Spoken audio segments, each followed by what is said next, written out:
Juste quelques précisions. Sur le 1 milliard d'euros qui a été évoqué par mon confrère journaliste pour le mobile, est-ce que vous confirmez cette enveloppe? Parce que vous n'êtes pas revenu sur ce chiffre.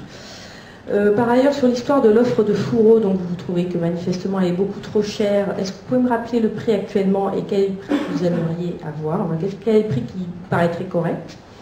Par ailleurs, je voulais revenir sur un chiffre qui a été dit par Thomas de 1 million d'euros de pertes par jour d'Alice. Je voulais être bien sûr d'avoir entendu ce chiffre, parce que ça me paraissait phénoménal. Sur le milliard d'euros pour notre réseau mobile, ce n'est pas le fruit de travaux en chambre. Ce sont les travaux que l'on mène maintenant depuis 2 ans avec les équipementiers, des échanges avec d'autres opérateurs. Et il ne faut pas oublier une chose, c'est que la 3G, il y a 0 risque technologique. Au cours des 3-4 dernières années, il y a eu plus de 270 réseaux 3G qui ont été déployés dans le monde. On constate 2 tendances sur les équipements. D'une part, une miniaturisation de ces équipements qui est extrêmement importante. Et deuxième élément, le fait que ces équipements deviennent modulables, multi-technologies, 3G, LTE, avec la possibilité de passer d'une technologie à l'autre sans renouveler vos équipements. Et puis le troisième point, c'est que le prix des équipements 3G, depuis 6 ou 7 ans, a tendance à baisser. Donc oui, on confirme le milliard d'euros. Sur le million d'euros perdus par jour sur Alice, c'est ce qu'on a constaté en 2008, si jamais on réintègre du 1er janvier au 31 décembre, sachant qu'on a eu la gestion de cette société uniquement sur les 4 derniers mois de l'année. Il y avait des dépenses, enfin le cash filait à toute allure, en effet.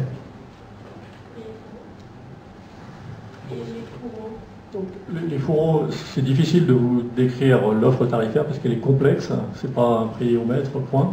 Je crois la seule chose, c'est qu'on considère que les fourreaux, le génie civil, il est déjà payé, et plus que bien payé dans le dégroupage, puisque tout le modèle, pour aboutir au coût du dégroupage, il prend le génie civil en compte. Donc le juste prix nous paraît être le coût de la maintenance et le coût de la désaturation, puisque dans certains cas, il faut retirer des fourreaux, des câbles non utilisés. Donc de se partager ce coût-là nous paraît légitime. En revanche, de louer quelque chose qu'on a déjà payé nous paraît illégitime. Mais est-ce que ça amènerait une division par 2 ou par 3 du coût actuel Je ne veux pas vous répondre, mais ça n'a pas vraiment de sens de l'aborder comme ça, je crois, puisque c'est, selon les cas de figure, ça va être division par 10, une division par 4. C'est vraiment zone par zone, ça dépend de la topologie des réseaux de chaque opérateur. Mais je crois que c'est un point de vue qui est partagé par pratiquement tout le monde. Enfin, le tarif, c'est une offre qui a été mise sur la table le 15 septembre. Il y a encore des aspects d'ingénierie qui sont à améliorer, mais les choses là se passent, on dirait, dans un cadre de travail normal sous l'égide de l'ARCEP. Et après, il y a un sujet à aborder qui est le prix. Bonjour, Nino Castro, Free News. J'aurais aimé avoir votre avis, votre position sur la loi Adobe, qui est en cours d'adoption à l'Assemblée, et les impacts financiers et techniques que cela pourrait avoir. Si je peux me permettre de rajouter une complémentaire et c'est une polémique là-dessus. Est-ce qu'il est possible de couper uniquement l'Internet, pas seulement la voix et de garder la voix et la télé en zone non dégroupée? Vous avez 2 heures là? Alors, on reprend tout dans l'ordre. On commence par le coût. Le coût, c'est clair. Arrêt du Conseil, décision du Conseil constitutionnel de 2002, toutes les charges mises aux opérateurs sont... on indemnise l'opérateur pour ses charges. Nos contacts avec le ministère de la Culture sont clairs. Il y a des charges, on vous les paye, on vous les rembourse. La charge, elle a été estimée par Bercy à entre 70 et 100 millions d'euros pour 3 ou 4 opérateurs. Ça nous paraît une charge faible, mais globalement, pourquoi pas. Donc, toutes les charges mises pour les opérateurs, prises en charge par le ministère de la Culture autour d'Adobe. Premier sujet. Là-dessus, on fait comme on veut. Sur le fond, la coupure de l'accès, on peut toujours le faire, mais c'est un problème de prix. On y revient. Globalement, vous séparez, vous avez un lien sur lequel vous passez de l'Internet, de la téléphonie et de la télévision.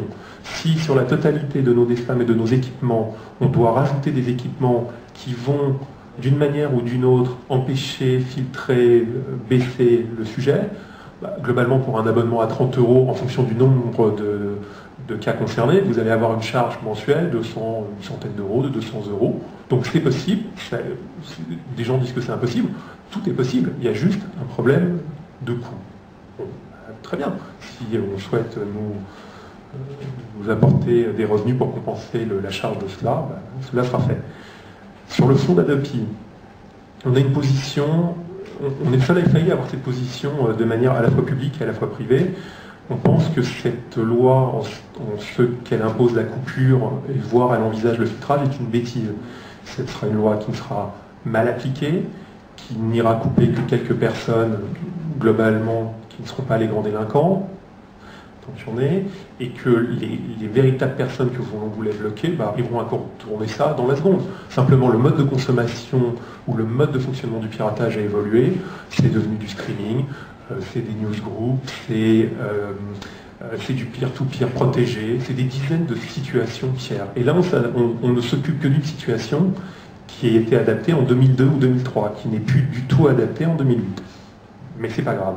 On crée une scission qui n'est pas une scission politique droite-gauche, qui est une scission politique entre les gens qui connaissent Internet et les gens qui ne connaissent pas Internet. Les gens qui connaissent Internet, toutes tendances confondues, vous disent une chose, c'est n'importe quoi. Et toutes les personnes qui ne connaissent pas Internet, pour qui Internet fait peur, vous disent c'est la bonne solution, c'est la solution miracle. Si pour une fois on pouvait écouter les gens qui connaissent Internet, peut-être même dans les organismes d'État, l'INRIA, le président de l'INRIA dit c'est n'importe quoi. C'est un organisme public. J'ai le sentiment qu'un certain nombre de ministres ne veulent pas évoquer le sujet, mais qu'elles ont un avis équivalent. Personne ne veut vexer, c'est une décision présidentielle, c'est une décision importante, on la suit, on va jusqu'au bout. Mais globalement, sur ces sujets-là, on regrette parfois d'être le seul opérateur à avoir un discours à la fois public et à la fois privé qui est le même, en disant c'est une bêtise, ça n'a pas de sens économique, ça n'a que des désavantages de le dire. Bon, et on va continuer de le dire, on va continuer d'essayer de parler aux députés et de les convaincre que dans un monde où on fait une énorme bêtise qui est la coupure, où on coupe le lien social, j'entends souvent dire la coupure c'est pas un problème. On va aller chez le voisin, mais le chercheur d'emploi, on va appauvrir encore des gens qui sont des classes déjà pas bien favorisées. Vous parliez de la crise, c'est tout sauf une mesure de période de crise. Enfin, c'est ceux qui ont toutes ces problématiques-là que l'on va aller couper. C'est tellement aberrant. Vous n'allez jamais aller couper quelqu'un qui est privilégié. Donc vous mettez bout à bout dans cette loi et surtout dans la coupure qu'elle impose tous les défauts possibles et inimaginables, sans rien faire pour la création. Il y a un problème, le piratage c'est un problème. La création française ne s'est jamais aussi bien portée, la SACEM n'a jamais reversé autant d'argent, il n'y a jamais eu autant de films produits en France, il n'y a jamais eu autant d'argent dans le cinéma. Tout ça va très bien. Il y a un problème, c'est le piratage, c'est un problème d'éducation, et le premier élément ou la seule réponse que l'on trouve pour ce problème d'éducation, c'est d'aller couper la connexion. Pourquoi pas couper l'électricité? Globalement, c'est avec l'électricité qu'on pirate. Pourquoi pas enlever l'ordinateur? Pourquoi, quand je gare mal ma voiture, pourquoi pas faire brûler ma voiture? Enfin, on peut trouver quand on commence à comparer cela, on trouve que des choses aberrantes. Donc, on pense que cette loi est aberrante, qu'elle est contraire à l'intérêt des Français, qu'elle est contraire à l'intérêt de la classe politique, parce qu'elle crée une scission avec 5 millions de Français ou 6 millions de Français qui sont des internautes passionnés.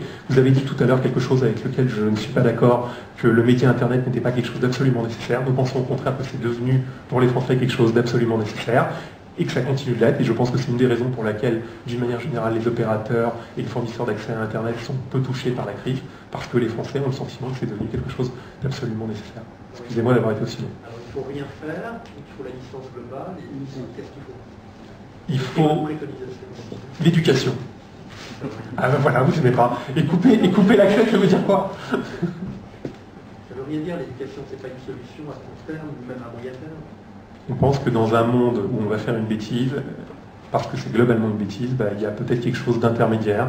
On pense qu'une amende de première catégorie, c'est-à-dire une amende de 11 €, qui est simplement le fait de dire vous avez fait une bêtise, soyez-en conscients, ce serait, dans un monde terrible, une meilleure solution et plus adaptée, avec une peine plus adaptée à la vraie problématique. Ce seraient les faillis qui récolteraient l'argent. Bien évidemment, et on regarderait 100%, ça paraît absolument nécessaire. Non, on vous propose que ce soit le trésor public, mais enfin, quand ça avait été évoqué il y a quelques années, tout le monde avait regardé ça avec des grands yeux.